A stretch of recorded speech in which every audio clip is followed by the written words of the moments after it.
না, এখনো সব শেষ হয়ে যায় নাই। ভয়ঙ্কর কিন্তু অনিবার্য নয়। ভবিষ্যতের কোনো কল্পিত সমস্যা না, এটি এখনই ঘটছে।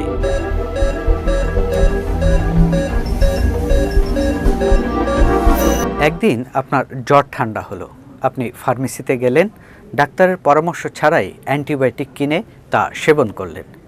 পরবর্তীতে কিছুদিনের মধ্যেই আপনি সুস্থ হয়ে গেলেন। কিন্তু এই ছোট্ট সিদ্ধান্ত আপনার শরীরে এমন কিছু ব্যাকটেরিয়া তৈরি করবে যা পরবর্তীতে অ্যান্টিবায়োটিককে কোনো পাত্তাই দিবে না। সবচেয়ে ভয়ঙ্কর ব্যাপারটি হলো, এটি শুধু আপনার শরীরে সীমাবদ্ধ থাকবে না। এই ব্যাকটেরিয়া আপনার স্বজনদের মাঝে, আপনার প্রতিবেশীর মাঝে, এমনকি প্রকৃতিতেও ছড়িয়ে যেতে পারে। তাহলে প্রশ্ন হলো, বাংলাদেশ কি এমন দিকে এগিয়ে যাচ্ছে যেখানে ছোট্ট একটি ইনফেকশনেও বড় ধরনের মারাত্মক ক্ষতি হতে পারে বা মৃত্যুর ঝুঁকি থাকতে পারে, নাকি এখনও সময় আছে এই ধরনের বিপদকে ঠেকানো যেতে পারে? দর্শক, আজকের এক্সপ্লেনারে জানবো অ্যান্টিবায়োটিক আসলে কি, বাংলাদেশে এর অপব্যবহার, অ্যান্টিবায়োটিক রেজিস্ট্যান্স কতটা ভয়ঙ্কর এবং বাংলাদেশে এর সমাধানটা কি। এই পরিস্থিতিতে বাংলাদেশ আসলে এই ভয়ঙ্কর পরিস্থিতি থেকে কতটা বের হতে পারে, এই সমস্ত বিষয় সম্পর্কে জানবো আজকের এক্সপ্লেনারে। প্রথমেই একটি ধারণা পরিষ্কার হওয়া উচিত, অ্যান্টিবায়োটিক সব রোগের ওষুধ নয়। অ্যান্টিবায়োটিক মূলত ব্যাকটেরিয়ার বিরুদ্ধে লড়াই করে, অর্থাৎ ব্যাকটেরিয়া জনিত যে সমস্ত রোগ আছে বা ইনফেকশন আছে সেগুলোর বিরুদ্ধে মূলত ফাইট করে অ্যান্টিবায়োটিক। কিন্তু সর্দি, সাধারণ ফ্লু বা বেশিরভাগ ভাইরাসজনিত সংক্রমণে অ্যান্টিবায়োটিক কাজ করে না। তার বাস্তবে আমরা প্রায় কী করি, জ্বর হলে অ্যান্টিবায়োটিক, গলা ব্যথা হলে অ্যান্টিবায়োটিক, ঠান্ডা লাগলে অ্যান্টিবায়োটিক, কাশি দিলেও অ্যান্টিবায়োটিক। আগে যে অ্যান্টিবায়োটিকটা খেয়েছি এবারও সেম, দ্বিতীয়বারও সেই অ্যান্টিবায়োটিকই আমরা খাচ্ছি। সমস্যাটা এখানেই, অপ্রয়োজনে আমরা যত বেশি অ্যান্টিবায়োটিক ব্যবহার করছি ব্যাকটেরিয়ার উপরে তত চাপ তৈরি হচ্ছে। আর এই চাপের মধ্যে কিছু ব্যাকটেরিয়া এমন কিছু বৈশিষ্ট্য অর্জন করতে পারে যার কারণে ওষুধ আর আগের মতো কাজ করে না। আর এটাই হচ্ছে অ্যান্টিবায়োটিক রেজিস্ট্যান্স। ধরুন আপনার শরীরে 100টি ব্যাকটেরিয়া রয়েছে এবং আপনি অ্যান্টিবায়োটিক খাওয়ার পরে আপনার সেই ব্যাকটেরিয়ার মধ্যে 95টাই মারা গেল, মাত্র 5টা বেঁচে থাকলো, যার ভিতরে প্রতিরোধ করার মতো ক্ষমতা এবং বংশ বিস্তার করার মতো ক্ষমতা রয়েছে সেই ব্যাকটেরিয়ার। ভবিষ্যতে সেটি আর কাজ করবে না। এই কারণে আপনার শরীরে যে ব্যাকটেরিয়ার জন্য আপনি যে অ্যান্টিবায়োটিকটি খেয়েছিলেন সেটি আসলে আপনার শরীরে পরবর্তীতে আর কাজ করবে না। তখন হয়তো আরও শক্তিশালী অ্যান্টিবায়োটিক আপনাকে নিতে হবে। আর তখনই শুরু হয় ভয়াবহ একটি চক্র। প্রথমে সাধারণ ওষুধ, তারপরে শক্তিশালী ওষুধ, তারপরে আরও শক্তিশালী ওষুধ। একসময় এমন পরিস্থিতি তৈরি হতে পারে যে আপনার শরীরে আর কোনো অ্যান্টিবায়োটিকই কাজ করছে না কার্যত। হু এর সাম্প্রতিক তথ্য বলছে 2023 সালে বিশ্বজুড়ে ল্যাবরেটরিতে নিশ্চিত হওয়া সাধারণ ব্যাকটেরিয়াল ইনফেকশনের প্রায় প্রতি 6টির একটিতে অ্যান্টিবায়োটিক রেজিস্ট্যান্স পাওয়া গেছে। হু এর হিসেবে সাউথ এশিয়া ও ইস্টার্ন মেডিটেরিয়ান অঞ্চলে এর হার আরও বেশি, প্রায় প্রতি 3টি রিপোর্টের ইনফেকশনের একটিতে রেজিস্ট্যান্স ছিল। অর্থাৎ এটি ভবিষ্যতের কোনো কল্পিত সমস্যা না, এটি এখনই ঘটছে।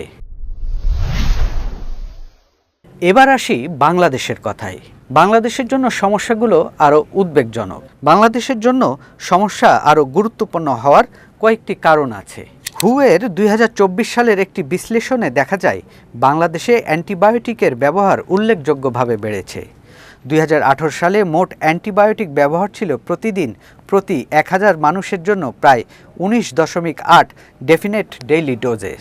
2021 সালে সেটা বেড়ে হয় 55.5%।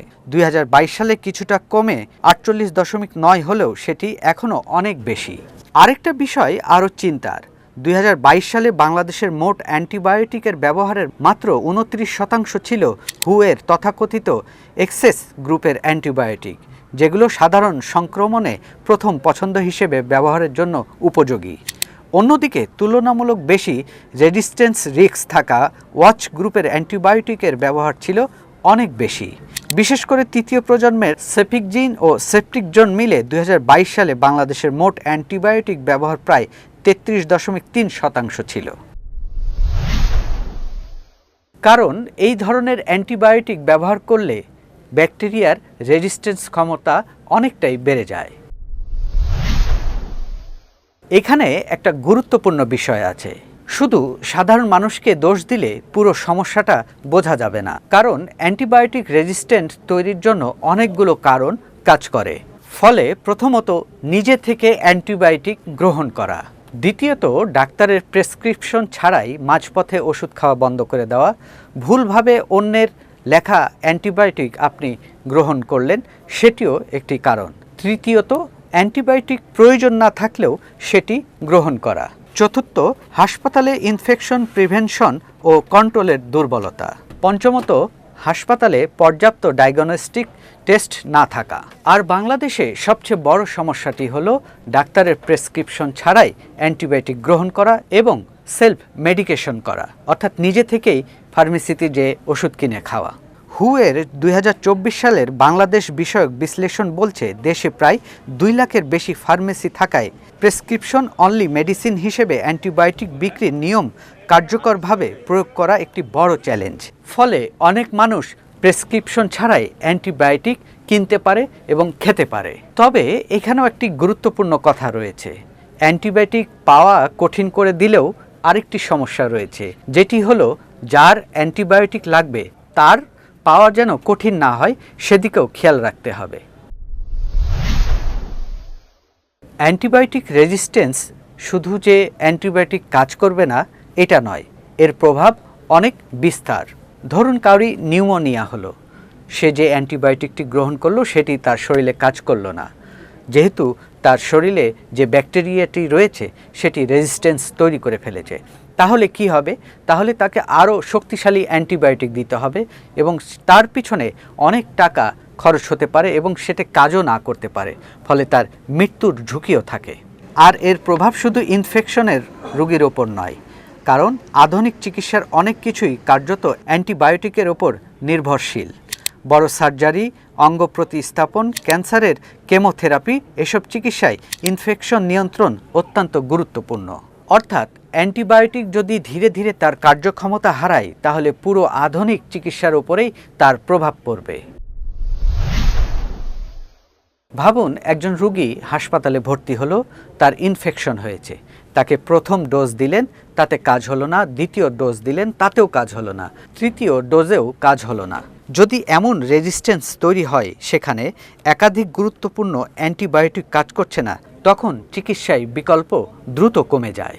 এই ধরনের ড্রাগ রেজিস্ট্যান্স ব্যাকটেরিয়াকে আমরা সহজ ভাষায় বলি সুপারবাগ।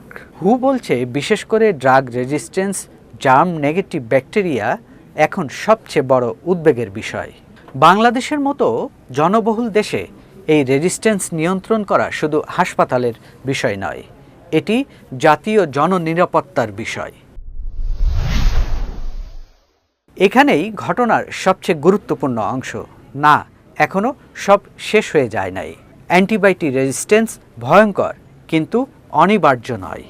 বাংলাদেশে ইতিমধ্যে এ নিয়ে কাজ হচ্ছে। বাংলাদেশে 2017 সালে প্রথম national action plan for AMR content শুরু করে এবং পরবর্তীতে 2023 থেকে 2028 সালের সময়ের জন্য দ্বিতীয় ন্যাশনাল অ্যাকশন প্ল্যান গ্রহণ করেছে।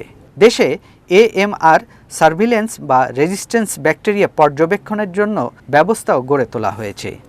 2024 সালে হু এবং বাংলাদেশ সরকার কক্সবাজারের রোহিঙ্গা ক্যাম্প ও আশেপাশের হোস্ট কমিউনিটির জন্য টার্গেটেড AMR সার্ভিলেন্স শুরু করে।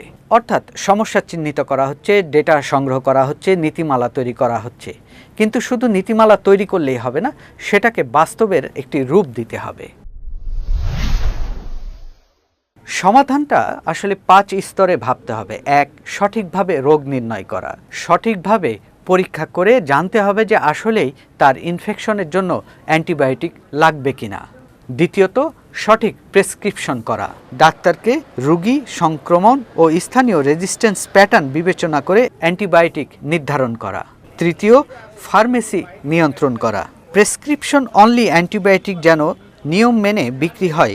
চতুর্থ, হাসপাতালে ইনফেকশন প্রিভেনশন, হাত পরিষ্কার রাখা, স্যানিটাইজেশন করা, আইসোলেশন করা, ইনফেকশন কন্ট্রোল ব্যবস্থা শক্তিশালী করা। আর 5 নাম্বার, জনসচেতনতা। আমাদের যে কোনো জ্বর কিংবা ঠান্ডা হলেই যে অ্যান্টিবায়োটিক খেতে হবে তা নয়, সঠিকভাবে তা পরীক্ষা করা এবং ডাক্তারের পরামর্শ ছাড়া কোনো অ্যান্টিবায়োটিক গ্রহণ না করা, অন্যের প্রেসক্রিপশন না ব্যবহার করা, আগেরবার যে অ্যান্টিবায়োটিক খেয়েছেন সেই অ্যান্টিবায়োটিক পুনরায় ব্যবহার না করা, সেই সাথে ডাক্তারের যে পরামর্শ সেটি মেনে চলা। শেষে একটি প্রশ্ন রেখে যেতে চাই। আজকে যে ইনফেকশনের জন্য আমরা অ্যান্টিবায়োটিক গ্রহণ করছি, সেই অ্যান্টিবায়োটিক শুধু আজকের ইনফেকশনের জন্য নয়, এটি আগামীতে আপনার শরীরে কতটা অ্যান্টিবায়োটিক কাজ করবে সেটার উপরেও প্রভাব ফেলছে। শুধু আপনার উপরে নয়, আপনার পরিজন, আপনার প্রতিবেশী এবং সেই সাথে পরিবেশের আরও যে মানুষ আছেন তাদের প্রতিও এর প্রভাব পড়বে। এটি সবার সমস্যা, এটি বাংলাদেশের সমস্যা। তাই অ্যান্টিবায়োটিক ব্যবহারের ক্ষেত্রে অবশ্যই সতর্ক হতে হবে, রোগ নির্ণয় করতে হবে। পরের বার আপনার যদি জ্বর হয়, আপনি নিজেকে প্রশ্ন করুন, সত্যিই কি আপনার অ্যান্টিবায়োটিক প্রয়োজন আছে, নাকি অভ্যাসগত কারণে খুঁজছেন? কারণ অ্যান্টিবায়োটিক শুধু আপনার ভবিষ্যতের ওপর প্রভাব ফেলে না, প্রভাব ফেলে আপনার পরিবার, আপনার দেশ এবং আপনার সকল মানুষের ওপরে।